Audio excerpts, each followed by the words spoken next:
بسم اللہ الرحمن الرحیم، السلام علیکم، ویلکم ٹو مائی چینل۔ آج بنات الناش کی قسط نمبر 11 کے ساتھ میں حاضر ہوں، اور ماشاءاللہ سے بنات الناش کی قسط نمبر 11 ہے۔ تو آئیے چلیے سنتے ہیں کہ حسن آرا اور محمودہ اس بار کس ٹاپک پر بحث کر رہی ہیں۔ تو رنگوں پہ میں نے بات چھوڑی تھی، تو محمودہ حسن آرا کو کہتی ہے کہ تم جس شیشے کی بات کر رہی ہو نا رنگین، میں نے ویسا اپنی ایک کتاب میں استانی جی نے مجھے ایک کتاب دی تھی، تو میں نے وہاں پہ پڑھا تھا کہ ایک شیشہ ہوتا ہے ایسا جس میں کئی رنگ ہوتے ہیں، اور پھر وہ اس کو آگے رنگوں کے بارے میں بتا رہی ہے۔ تو ہمارا بیان اب رنگ کا شروع ہوتا ہے۔ اس میں لکھا ہے کہ دنیا میں بہت سے رنگ ہیں، مگر اصلی رنگ 3 ہیں: زرد، سیاہ، سرخ۔ زرد کہتے ہیں یلو کلر کو، یعنی پیلے رنگ کو، اور باقی سب رنگ انہی رنگوں سے بنتے ہیں، اور لوگ خیال کرتے ہیں کہ کوئی رنگ نہ ہو تو سفید کہا جاتا ہے، لیکن عقل مندوں نے جو چھان بین کی تو یہ دریافت ہوا کہ سب رنگ مل کر سفید ہوتا ہے۔ اور اگرچہ اس بات کی اور بہت دلیلیں ہیں، مگر سہ پل شیشے میں نے آنکھوں سے دیکھ لیا۔ برسات میں جو ایک رنگین کمان آسمان سے نکلا کرتی ہے نا، اس کی اصل حقیقت بھی یہی ہے کہ ہوا میں جو پانی کی بہت ننھی بوندیں رہ جاتی ہیں، جب آفتاب سامنے آیا اس کی شعاع بوندوں میں نظر آنے لگی۔ ایک مرتبہ میں سر دھو کر اٹھی، بال نم تھے، میں نے ہاتھ سے جھٹکے، بوندیں اڑیں جو تو عجب تماشے دکھائی دینے لگے۔ میں اس تماشے میں ایسی محو ہوئی کہ جب تک بالوں میں ذرا نمی رہی میں بالوں کو برابر جھٹکتے رہی۔ کہیں استانی جی کی نظر پڑ گئی تو بولی، اے محمودہ، آج کیا ہے کہ برابر نگوڑے بالوں کو جھٹکے جاتی ہو؟ روکھے بال ہیں، نوکیں ٹوٹ جائیں گی۔ تب میں نے استانی جی سے بیان کیا کہ میں یہ نئی سیر دیکھ رہی ہوں، یعنی میں نے کچھ نیا دریافت کیا ہے۔ اس کا سبب کچھ میری سمجھ میں نہیں آتا۔ استانی جی نے الماری میں سے ایک کتاب نکال مجھ کو رنگوں کا بیان دکھا دیا کہ اس کو پڑھ لو، اگر کچھ سمجھ نہ آئے تو پوچھ لو۔ حسن آرا کیا بتاؤں، میری تو سدھ بدھ یہاں آ کر کچھ رہ سی جاتی ہے۔ جو بات سنتی ہوں مجھ کو اچنبھا ہوتا ہے، اور اپنے جی میں کہتی ہوں کہ میں نے دنیا میں آ کر کیا دیکھا اور کیا سیکھا۔ خیر، زمین کا گول ہونا تو ثابت کیجئے، وہ بات رہی جاتی ہے۔ محمودہ، ہاں، یعنی کہ حسن آرا نے محمودہ کو ٹوک دیا کہ بھئی پہلے وہ والی بات کلیئر کرو کہ وہ جو تم کہہ رہی تھی کہ زمین گول ہے اور میں ثابت کر کے دکھاؤں گی، تو پہلے وہ ثابت کرو، پھر رنگوں کی بات کرنا۔ محمودہ، ہاں، خودبین میں سے ہم کو اپنی نظر کا نقصان معلوم ہوتا ہے۔ ہم لوگ اکثر میجک وغیرہ میں بھی کہتے ہیں نا کہ نظر کا دھوکہ ہے، یہ وہ والی بات کر رہی ہے نا۔ وہ باتیں میں اور بھی کہوں گی۔ ایک یہ کہ تم اپنے تئیں بڑی جہاں گشت جانتی ہو۔ سلطان جی قطب صاحب میرٹھ پانی پت نہیں معلوم کہاں کہتی تھی کہ گئی ہو، یعنی تم اپنے آپ کو بہت عقل مند سمجھتی ہو۔ حسن آرا، ہاں، خدا رکھے جہاں گشت ہوں، یعنی دنیا دیکھی ہے میں نے، تھوڑا ملک میں نے دیکھا ہے۔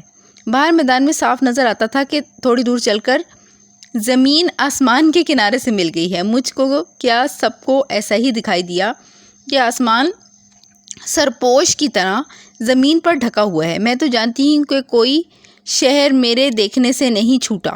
محمودہ، کیوں جھوٹ بولتی ہو بھلا؟ جھجھر اپنی سسرال گئی ہو؟ حسن آرا نے جھجھر کا نام سن کر آنکھیں نیچی کر لیں اور بولی، نگوڑے گاؤں نہ جاڑے، نہ گرمی چھاؤں کا کیا نام لینا تھا۔ نوج میں وہاں کیوں جانے لگی؟ محمودہ، بھلا تم پانی پت میرٹھ کس سواری میں گئی تھیں؟ حسن آرا، پالکی گاڑی کی ڈاک تھی۔ محمودہ، راہ میں تم نے ادھر تو ضرور دیکھا ہوگا۔ حسن آرا، دیکھتی تو صحیح، مگر ذرا پیک تھوکنے کو، یعنی پان کی جو پیک ہوتی ہے اس کی بات ہو رہی ہے، پیک تھوکنے کو منہ نکالا تھا۔ دیکھتی کیا ہوں کہ سر زمین پاؤں کے تلے سے نکلی چلی جاتی ہے، جیسا کہ ٹرین میں بیٹھ کے محسوس ہوتا ہے انسان کو۔ یہ دیکھ کر مجھے ایک چکر سا آنے لگا، جھرجھر میں نے منہ اندر کر لیا۔ متحرک چیزوں میں آنکھ کا غلطی کرنا۔ محمودہ، یاد رکھیے کہ یہ آنکھ کی دوسری غلطی ہے۔ چلے تو گاڑی اور نظر آئے کہ دوسری چیز چل رہی ہے، یعنی کہ گاڑی چلتی ہے نا، یہ ٹرین میں تو بہت زیادہ ہوتا ہے کہ جب ہم ٹرین میں بیٹھے ہوتے ہیں تو جب وہ گاڑی چل رہی ہوتی ہے تو ہمیں ایسا لگتا ہے نا کہ سب کچھ بھاگ رہا ہے۔ یہ وہ والا کانسیپٹ بتا رہی ہے کہ ٹرین چل رہی ہوتی ہے یا گاڑی چل رہی ہوتی ہے، چیزیں نہیں بھاگ رہی ہوتی، چیزیں اپنی جگہ پر ہی ہوتی ہیں۔ بھلا دوسری بات اور پوچھوں، کبھی پھٹے ہوئے بادل میں چاند کو بھاگتے دیکھا ہے؟ حسن آرا، اچھا، اس نے بڑے مزے کی بات کی ہے، یہ تو سب نے بچپن میں ضرور دیکھا ہوتا ہے، اور سب بچے شوق سے یہ منظر دیکھتے ہیں نا۔ حسن آرا، سینکڑوں دفعہ ہم تو ہمیشہ چاندنی رات میں چندہ ماموں کھیلا کرتے ہیں۔ محمودہ، تم کیا سمجھتی ہو کہ چاند اتنی جلدی بھاگتا ہے؟ حسن آرا، اور کیا۔ محمودہ، بھلا جب بادل نہیں ہوتا تب چاند اسی طرح بھاگتا ہوا کیوں نظر نہیں آتا؟ اگر حقیقت میں چاند چلتا ہوتا تو صاف راتوں میں اس کا چلنا اور بھی صاف دکھائی دیتا۔ ہاں، اس نے کہا کہ اگر جب بادل موجود نہیں ہوتے تو پھر کیوں نہیں چاند چلتا، پھر کیوں ساکت کیوں دکھائی دیتا ہمیں آسمان پہ؟ حسن آرا: کچھ سبب اس میں سمجھ نہیں آتا محمودہ، میں بتا دوں کہ یہ بھی آنکھ کی ایک غلطی ہے۔ ہوا بادل کو اڑائے لیے چلی جاتی ہے اور بادل چل رہا ہے، ہم کو ایسا نظر آتا ہے کہ گویا چاند بھاگ رہا ہے۔ زمین کے گول ہونے کی دلیل: اچھا، جیسے آپ پہاڑی علاقوں میں وغیرہ میں جائیں نا، تو وہاں پر بادل بہت قریب آ جاتے ہیں، تو بادل اور آسمان کا بہت فاصلہ ہوتا ہے، اور بعض لوگ سمجھدار بھی ہو جاتے ہیں بہت زیادہ، لیکن وہ اس کانسیپٹ کو سمجھ نہیں پاتے کہ بادل جو ہیں وہ ہوا سے اڑتے ہیں، ٹھیک ہے، اور بادل اور آسمان کا بہت فاصلہ ہے، یعنی کہ وہی والی حساب ہو جاتا ہے کہ جتنے دور آپ کو آسمان اپنے سے نظر آتا ہے، اگر فرض کرو کہ اگر آپ بادل کے ساتھ کھڑے ہوں تو آپ کو تب بھی آسمان اتنا ہی دور رہے گا۔ تو یہ اس کی اللہ تعالیٰ کی بنائی ہوئی ان چیزوں کی تو ان لمیٹیڈ ہیں یہ سب، تو یہی بات وہ اس کو سمجھانے کی کوشش کر رہی ہے۔ اچھا، حسن آرا: زمین کے گول ہونے کی دلیل۔ حسن آرا: پھر ان باتوں سے زمین کا گول ہونا ثابت ہو گیا؟ محمودہ: ابھی نہیں، ذرا صبر کرو، ایک بات اور بتاؤں، جب تم قطب صاحب گئی تھیں تو لاٹ تم کو کتنی دور سے نظر آنی شروع ہو گئی تھی؟ لاٹ، یہ پھر وہی ذکر آیا ہے مینار کا۔ حسن آرا: جی، پرانی دہلی کے باہر نکلو اور لاٹ نظر آنے لگتی ہے، اور اگر درختوں اور مکانوں کی آڑ نہ ہو تو لاٹ اللہ اکبر اتنی اونچی ہے کہ شاید اس کی چوٹی یہاں سے بھی دکھائی دے، تو کچھ اچنبھا نہیں۔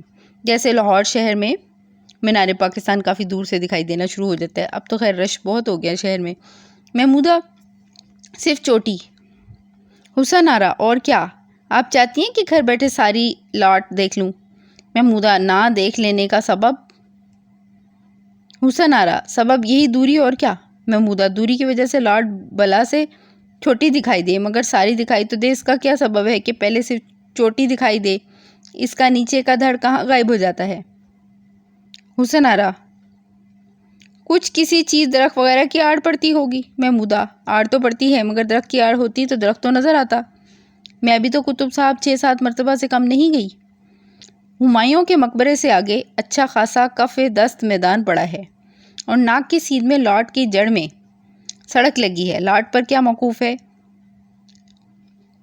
یوں سڑک پر دور کے بہت سے درخت صاف سامنے نظر آتے ہیں، جس کے بیچ میں کچھ بھی آڑ نہیں، مگر پہلے وہی اوپر کی ٹہنیاں نظر آتی ہیں۔ جوں پاس ہوتے جاؤ رفتہ رفتہ نیچے تک نگاہ پہنچتی ہے، یہاں تک کہ سارا درخت چوٹی سے جڑ تک نظر آنے لگتا ہے۔ یہ کہہ رہی ہے کہ جب ہم دور سے چیزوں کو دیکھتے ہیں تو صرف اس کا ٹاپ نظر آتا ہے، اوپر کا حصہ، تو ایسا کیوں ہوتا ہے؟ وہ اس سے سوال پوچھ رہی ہے محمودہ حسن آرا سے کہ پھر تم پہلے مجھے یہ تو بتاؤ کہ پوری چیز کیوں نہیں نظر آتی؟ پوری چیز قریب جانے پر ہی نظر آتی ہے، ہمیشہ ہر چیز کا اوپر کا حصہ ہمیں دور سے دکھائی دیتا ہے۔ حسن آرا: محمودہ کا اعتراض سن کر بغلیں جھانکنے لگی، یعنی اسے کوئی جواب ہی نہیں آتا تھا۔ محمودہ: اس کا سبب میں عرض کروں؟ حسن آرا: فرمائیے۔ وہی زمین کی گولائی کی آڑ۔ یہ کہہ کر محمودہ نے حسن آرا کو پانی کے مٹکے کے پاس لے جا کر گولائی کا آڑ کرنا اور لوگوں کا زمین کے گرد گھوم آنا بخوبی سمجھا دیا۔ حسن آرا: زمین کے گول ہونے پر یہی ایک دلیل ہے؟ محمودہ: نہیں، اور بہت سی دلیلیں، لیکن ابھی آپ کا ان کو سمجھنا مشکل ہے، مگر جب آپ کی معلومات زیادہ ہو جائے گی تو میں زمین کے گول ہونے کی سب دلیلیں ضرور آپ سے بیان کروں گی۔ حسن آرا: اچھا، اگر زمین گول ہے تو ہم لوگ اس پر سے پھسل کیوں نہیں پڑتے؟ محمودہ: گول تو ضرور ہے، مگر ذرا اس کو بھی سمجھ لیجئے کہ گول چیز جس قدر چھوٹی اسی قدر اس میں گولائی زیادہ۔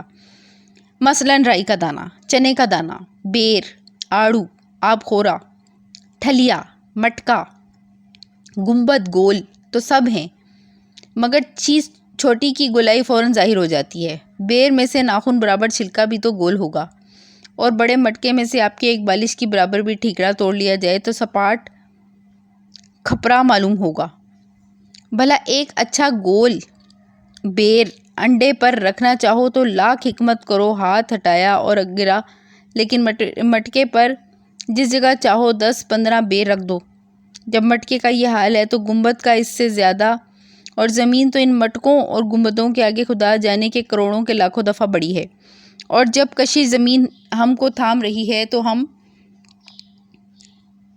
گر کر جائیں تو کہاں جائیں؟ زمین کی بڑائی کی اٹکل کرا دینا آسان نہیں ہے، مگر یوں سمجھیے کہ یہ ہمارے گھر کا آنگن آپ دیکھتی ہیں کتنا لمبا چوڑا ہے۔ حسن آرا آنگن ہے کہ شیطان کی انتڑی ہے، کمبخت اس سرے سے اس سرے تک جاؤ تو ٹانگیں ٹوٹ پڑتی ہیں۔ بھلا اتنا میدان کیوں چھوڑ رکھا ہوگا؟ صحن کیا ہے، جنگل معلوم ہوتا ہے۔ محمودہ بیچ میں 12 دری بننے والی ہے، اس کی جگہ چھوٹی ہوئی ہے۔ بھلا خیر اس دالان سے ڈیوڑی تک کتنا فاصلہ ہوگا؟ حسن آرا مجھ کو تو نہیں معلوم۔ محمودہ اٹکل سے؟ حسن آرا کوئی 20 اور 20 ہے، خدا جانے کے 20 ہی گز کا ہوگا۔ محمودہ پورا 50 گز ہے۔ حسن آرا 50 کتنے ہوتے ہیں؟ محمودہ 20 اور 10۔ حسن آرا صحن تو بہت بڑا ہوا۔ محمودہ بھلا کتنے پھیرے آپ صحن کے اس سرے سے اس سرے تک کر سکتی ہیں؟ حسن آرا کتنے پھیرے؟ اجی ایک ہو جائے تو بہت بات ہے۔ محمودہ بس اتنا ہی زور ہے؟ حسن آرا ہاں میری ٹانگوں میں تو اتنا ہی ہوتا ہے، کچھ خدا نہ کرے میں کہاں تھوڑی ہوں، میں تو خاصی میرزادیاں اور میرزادیاں بس اپنے پاؤں سے اتنا ہی چلا پھرا کرتی ہیں۔ جس دن استانی جی عین سامنے بیٹھی ہوتی ہیں لحاظ کے مارے چبوترے کے پاس دوا کی گود سے اتر پڑتی ہوں، مگر دالان تک پہنچتے پہنچتے دم ہی تو چڑھ جاتا ہے، اور جب کبھی استانی جی سامنے نہیں ہوتی یا نیچی آنکھیں کیے ہوئے کسی کو پڑھاتی ہیں تو میں دوا کو بیچ دالان میں اپنی جگہ لا کر چھوڑتی ہوں۔ محمودہ اگر اپاہج ہونا بھی امیری کا ہنر ہے تو شاباش، آپ بہت اچھا کام کرتی ہیں، مگر میں تو انشاءاللہ ایک دم سے پھیرے تو کر جاؤں اور نہ دم چڑھے نہ ٹانگیں دکھیں۔ حسن آرا منہ یا ٹانگوں سے؟ محمودہ اجی نہیں ٹانگوں سے، آپ کو یقین نہ ہو تو چلیے استانی جی سے پوچھوا دوں۔ جسمانی ریاضت اور ایام غدر کی ایک حکایت میں اس کے فائدے کا بیان۔ استانی جی کا تو 12 مہینے کا معمول ہے کہ کوئی 4 گھڑی رات رہے اٹھیں، تہجد کی نماز پڑھی، اس میں کوئی 2 گھڑی کا تڑکا ہو آیا، اسی وقت سے برابر اسی صحن میں ٹہلا کرتی ہیں اور منزل پڑھتی جاتی ہیں، یہاں تک کہ جھٹپٹا ہونے آیا، نماز پڑھی، معمولی وظیفہ کبھی پڑھ چکتی ہیں، کبھی پڑھتی ہیں کہ میں جاگتی ہوں۔ پچھلی گرمیوں میں ایک رات یوں ہی میری آنکھ کھل گئی، دیکھا تو استانی جی ٹہل رہی ہیں۔ میرا جاگ اٹھنا جب ان کو معلوم ہوا تو کہا محمودہ اب سویرا مت سو، یعنی صبح ہو گئی ہے مت سو، یہ ہمارے بھی بزرگ اکثر کہتے ہیں، طبیعت خراب ہو جائے گی، آؤ دیکھو تو آخر شب چاندنی میں کیا لطف ہے، ستارے اس طرح ٹمٹما رہے ہیں کہ گویا تمام رات کے جاگے ہیں اور اب صبح ہوتے اونگتے ہیں، کیسی ٹھنڈی ٹھنڈی ہوا چل رہی ہے کہ طبیعت باغ ہوئی جا رہی ہے۔ اچھا گرمیوں کی صبح تو ہوتی ہے خوبصورت کیونکہ ٹھنڈک کا احساس ہوتا ہے نا، سردیوں کی صبح بھی بہت خوبصورت ہوتی ہے جو بہت کم لوگ اس سے فائدہ اٹھاتے ہیں، تو یہ بھی اس کو یہی کہہ رہی ہے، اور یہ واقعی سچ بات ہے کہ صبح جب آپ اٹھ گئے تو پھر آپ کو سونا نہیں چاہیے، خاص طور پہ جب صبح ہو رہی ہوتی ہے اس وقت پہ، اور فجر کی نماز پڑھ کے۔ پھول جو کھلے تو بھینی بھینی خوشبو آ رہی ہے، جانور میٹھی میٹھی آوازوں میں خدا کی حمد گا رہے ہیں، نور ظہور کی گھڑی برکت کا وقت ہے، پورب کی طرف آنکھ اٹھا کر دیکھو کہ صبح کا نور کیسا دل کو لبھاتا ہے۔ میں جھٹپٹ اٹھ کھڑی ہوئی اور ہاتھ منہ دھو استانی جی کے ساتھ ٹہلنے لگی۔ میں نے اس دن خوب دھیان لگا کر گنا تھا کہ کوئی 80 یا تم یوں سمجھو کہ 4 BC پھیرے آنگن میں میرے ہو گئے تھے۔ میں نے استانی جی سے پوچھا کہ آپ اس قدر سویرے جاگ کر کیوں ٹہلا کرتی ہیں؟ یہ فرمایا دن رات میں اس سے بہتر فرصت کا کوئی وقت نہیں، اور ٹہلنے سے میرا اصلی مطلب یہ ہے کہ انسان کو حفظان صحت کے لیے تھوڑی بہت بدنی محنت اور جسمانی ریاضت بھی کرنی چاہیے۔ تم دیکھتی ہو کہ میں خدا کے فضل سے کم بیمار پڑتی ہوں، اس کا ظاہری سامان میں تو یہی سمجھتی ہوں کہ ہر روز صبح کو اتنا ٹہل لیتی ہوں کہ خاصی طرح بدن میں عرق آ جاتا ہے، اور ایک مرتبہ سعادت کا ایک خاص فائدہ بھی میں دیکھ چکی ہوں۔ غدر میں جب سارا شہر بھاگ نکلا تھا، ہم لوگ اس امید پر پڑے رہ گئے کہ ابا جان جس رئیس کے نوکر ہیں وہ سرکار کا بڑا خیر خواہ تھا، خواہ اس کے اپنے بیٹے پوتے سرکاری فوج کے ساتھ لڑائی پر تھے۔ رئیس کی معرفت ابا جان نے سرکار سے اقرار کیا تھا کہ جب دہلی فتح ہو سرکاری فوج کا کوئی آدمی ہم لوگوں کو نہ ستائے۔ جب شہر میں بھگدڑ مچی، محلے والوں نے بتھیرا ہم لوگوں سے کہا کہ شہر میں رہ کر کیوں مفت جان گنواتی ہو، مگر ہم لوگ اس وعدے کے آسرے پر گھر سے نہ نکلے۔ لوگوں سے تو ڈر کے مارے یہ حال ظاہر نہیں کیا، مگر جی میں دعائیں مانگ رہے تھے کہ کس دن دہلی فتح اور ہم لوگ آرام سے بیٹھیں۔ خدا کا کرنا جس دن دہلی پر پہلا دھاوا ہوا تھا، خدا دشمن کو بھی وہ دن نہ دکھائے ایک قیامت برپا تھی۔ دن بھر گولیوں کا می برستا تھا۔ گولے خدا کی پناہ، کان بہرے ہوئے جاتے تھے۔ زمین دہل دہل پڑتی تھی۔ شام ہونے کو آئی تو نہر کے پرلے پار تک انگریز آگے تھے اور عین ہماری دیوار کے نیچے گلی کے نکڑ پر موئے تلنگوں نے توپ لگا رکھی تھی۔ کسی کو امید تھی کہ زندوں کو صبح ہوگی؟ جان سے ہاتھ دھو کر تہخانوں میں چھپے بیٹھے اللہ اللہ کر رہے تھے۔ کس کا کھانا اور کس کا پکانا، ایک ایک کا منہ تکتا۔ کوئی پہر رات گئے کسی مردے کی آواز آئی، ابا جان کا نام لے کر پکارتا تھا، ڈر کے مارے جواب کون دے؟ آخر میں نے بھائی جان سے کہا، خدا کے لیے آنگن میں نکل کر خیر تو لو، کون وقت ہوا؟ یہ آدمی برابر چلا رہا ہے، شاید سرکاری فوج کا کوئی آدمی اور ہماری حفاظت کے لیے آیا ہو۔ غرض بھائی جان باہر نکلے اور کوٹھے پر چڑھ کر آواز کی آہٹ لی۔ اسی وقت لڑائی بھی بند ہوئی تھی۔ وہ مردوا یا آدمی کہہ لیں آپ، یہ اس طرح کا کوئی لفظ لکھا ہوا نا، سڑک میں تھا۔ بھائی جان نے اسے کوٹھے کے نیچے بلایا اور حال پوچھا۔ اس نے کہا، مجھ کو کپتان صاحب نے بھیجا اور یہ کہا ہے کہ ہم نے ہر چند چاہا کہ آپ کے مکان کی حفاظت ہو، مگر کوئی تدبیر نہیں بن پڑی۔ باغیوں نے شہر خالی نہیں کیا۔ نہر کے ادھر وہ لوگ ہیں اور نہر تک یہ ہماری عملداری ہے۔ رات کے 2 بجے ہم لوگ باغیوں پر حملہ کریں گے۔ آپ کا مکان بھی عین زد میں ہے۔ حملے کے وقت سے پہلے تم لوگ اپنی جانیں لے کر نکل جاؤ یہاں سے۔ جب سلطنت بیٹھے گی دیکھا جائے گا، یعنی جب حالات ٹھیک ہوں گے۔ اس خبر کے سنتے ہی سب کو سناٹا ہو گیا۔ کسی نے کہا، جہاں پڑے ہو پڑے رہو، آخر یوں بھی مرنا تو بھی مرنا، بے فائدہ عورتوں کو بازار میں لیے پھرنا کیا حاصل؟ ایک آدھ احمق یہ بھی کہنے لگے کہ آؤ عورتوں پر ہم ہی ہاتھ صاف کریں، پھر جیسا ہوگا دیکھا جائے گا۔ جتنے منہ اتنی باتیں، یعنی کہ عورتوں کو جان سے ہی مار دو۔ اس گفتگو تشنید میں آدھی رات گزر گئی۔ بھائی جان نے دیکھا وقت نکلا جاتا ہے، لڑائی شروع ہونے میں کچھ ہی دیر رہ گی۔ تب تو وہ ذرا کڑے ہو کر بولے، یہ سب کہنے کی باتیں ہیں، نرے نامردی کے خیالات ہیں۔ جان کا بچانا فرض ہے، جہاں تک ہو سکے کرنا چاہیے۔ یوں قضا کا کچھ علاج ہی نہیں۔ یہ کہہ کر مجھ سے کہا، اٹھ چل تو لڑکی، چل، یہ لوگ جانے اور ان کا کام جانے۔ پہلے ہی بھاگنا کر رہی تھی۔ چلنے کا نام سنتے ہی میں نے تمام زیور ہاتھوں میں نکال آنگن میں پھینکا، دالان کی چاندنی میں سے 2 پاٹ پھاڑ دوپٹہ بنایا اور کہا کہ لو بھائی صاحب، میں تو چلی۔ میرا چلنا تھا کہ سارا کنبہ پیچھے ہو لیا۔ اس دن تو تم ہوتی تو ان کبخت عورتوں کی سیر دیکھتی۔ ایک صاحب ہیں کہ تمام دھن دولت تو گھر چھوڑا پان کھانے کی پٹاری لیے چلے آ رہے ہیں۔ یہ بتا رہی ہیں کہ اس وقت جو بیوقوف لوگ تھے وہ سامان کو گھسیٹے بھاری سامان لیے چل رہے تھے، جبکہ عقل مندی کا تقاضا یہ ہوتا ہے کہ ایمرجنسی کی صورت میں آپ کم سے کم سامان لے کر چلیں۔ تو یہ اس کا ذکر کر رہی ہے کہ بھی میں نے تو سب کچھ پھونک زیور تک بھی اتار کے تو وہیں سے کچھ چادر یا کچھ پردہ شردہ لے کے اس کا دوپٹہ بنا کے جلدی سے کہا، چلو بھائی میں تیار ہوں، آپ میرے ساتھ چلو۔ تو سارا گھر چل پڑا۔ پان کھانے کی پٹاری لا دے، کسی کی جوتی پاؤں میں سے نکل پڑتی ہے، کسی کا اوزار بند پاؤں میں الجھا پڑتا ہے۔ اس دن جس کے جتنے بڑے پائنچے تھے اس کو چلنے کی اتنی بڑی مصیبت تھی۔ ہاں، اس دور میں بڑے پائنچوں کی شلواریں بھی لوگ پہنتے تھے۔ بھائی جان اس وقت بھی چھیڑتے تھے کہ کمبختوں اور نیند سکھ کے تھان کے 2 پجامے بناؤ، لاہور کے ریشمی اوزار بندوں میں پٹیاں لگا کر اور بڑا کرو۔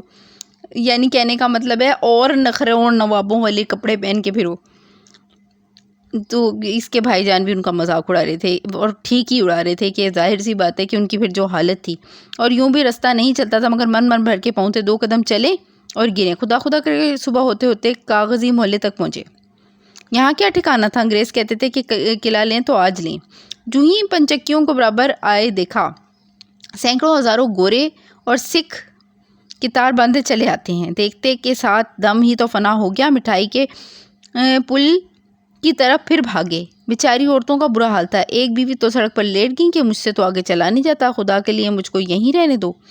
تھوڑی دیر میں نے ان کو اٹھایا، اتنے میں 3 اور گریں۔ اب کس کو کون چڑھائے، اپنی ہی جان بھاری تھی۔ بھائی جان نے کہا، لوگوں خدا کے لیے دل مضبوط کر کے ذرا پھول کی منڈی تک چلو، وہاں ممکن ہوگا تو کچھ سواری کا بندوبست کیا جائے گا۔ بہر زیادہ دقت، کوئی پہر دن چڑھے تک پھول کی منڈی پہنچے۔ پھول کی منڈی جگہ کا نام ہے۔ سواری یہاں کے کیا رکھی تھی، باہر سے گدھوں پر اناج آیا تھا، گدھے والا اپنے گدھے باہر لیے جاتا تھا۔ بھائی جان نے اسے پوچھا کہاں کے گدھے ہیں؟ اس نے کہا سلطان جی کے۔ بھائی جان نے اسے بہت گڑ گڑا کر کہا بھائی ذرا شہر کے دروازے تک ان عورتوں کو بٹھا لو، جو کہو گے سو دیں گے۔ گدھے والا اجی میاں کیسا کرایہ دیکھتے ہو، انگریز قلعے میں پہنچ گئے، میں کم بختی کا مارا رات کو جا نہ سکا، اب دیکھیے کیسے پہنچتا ہوں۔ گدھے لو اور جس قدر چاہو لا دو اور ہانکو، مجھ کو دروازے کے باہر گدھے والے کر دینا۔ غرض کے 4 گدھے بھائی جان نے روک لی اور کہا کہ لو صاحب جو تھک گیا ہو اس پر بیٹھ لے، اور دیر کرنا غضب ہے۔ پہلے تو گدھے کی سواری کا نام سن کر سب نے تامل کیا، یعنی کہ نخرے کیے، مگر کرتی کیا، مجبور گدھوں پر سوار ہونا پڑا۔ یہ عورتوں کی بات بتا رہی ہے، خاص طور پہ جو آرام کی عادی تھی۔ یہ غدر کے وقت نا، جب یہ 1857 کی جنگ آزادی کی بات بتا رہی ہے، تو یہ اس وقت واقعی ایسا ہو گیا تھا کہ لوگ نا نوابوں اور نوابی سٹائل اور وہ اس چیزوں میں رہ کے نا بہت زیادہ آرام پسند ہو گئے تھے۔ تو یہ وہی والے دور کی بات کریے۔ خیر حالات تو اب بھی کچھ مختلف نہیں ہیں، اب بھی ہماری قوم کا یہی حال ہو چکا ہے، لیکن بہرحال ہم اسی پر ہی رہتے ہیں۔ جو ہم بات کر رہے ہیں وہ یہی ہے کہ مجھے بھی بھائی جان نے کہا لڑکی تو بہت تھک گئی ہے، بیٹھ لے، مصیبت کو کیا کریں۔ میں نے کہا میں ابھی مطلق نہیں تھکی، اور ایسے ایسے 10 حصے پا پیادہ اور چل سکتی ہوں۔ بھائی جان آخر چڑھنا پڑے گا، تم جانتی ہے شاید شہر میں چل کر ٹھہریں گے۔ ہرگز نہیں، عرب کی سرائے سے ادھر کہیں ٹھکانا نہیں۔ میں نے کہا انشاءاللہ میں سرائے تک بخوبی چلی جاؤں گی۔ غرض خدا نے مجھ کو ایسی فصیحت سے بچا لیا، اور بیویاں چڑھی آج تک ان کی ہنسی ہوتی ہے، یعنی ان کے آج تک سب لوگ مذاق اڑاتے ہیں، اور میں خدا کے فضل سے اسی چہل قدمی کی بدولت چلی گئی، نہ تھکی نہ ہاری۔ تو یہیں پہ میں آج کی قصہ ختم کروں گی، اور آپ کو پتہ ہے کہ یہ قصہ ریکارڈ کرتے کرتے کافی لمبی ہو جاتی ہے، اور جو ہے وہ کافی ڈیوریشن اس کا بڑھ جاتا ہے۔ خیر کیونکہ یہ ناول ہے تو ناول تو ایسے ہی ہوا کرتے ہیں، تو آپ لوگوں نے سبسکرائب تو کرنا نہیں ہوتا ہے، تو چلے کوئی بات نہیں، میں نے قصہ ریکارڈ کر دی ہے۔ مجھے تو شوق ہے پڑھنے کا، لکھنے کا، اور ناول وغیرہ کا مجھے بہت زیادہ شوق ہے، تو کوئی بات نہیں، میں انشاءاللہ یہ قسط نمبر 12 کے ساتھ آپ کے سامنے پھر حاضر ہوں۔ اللہ حافظ۔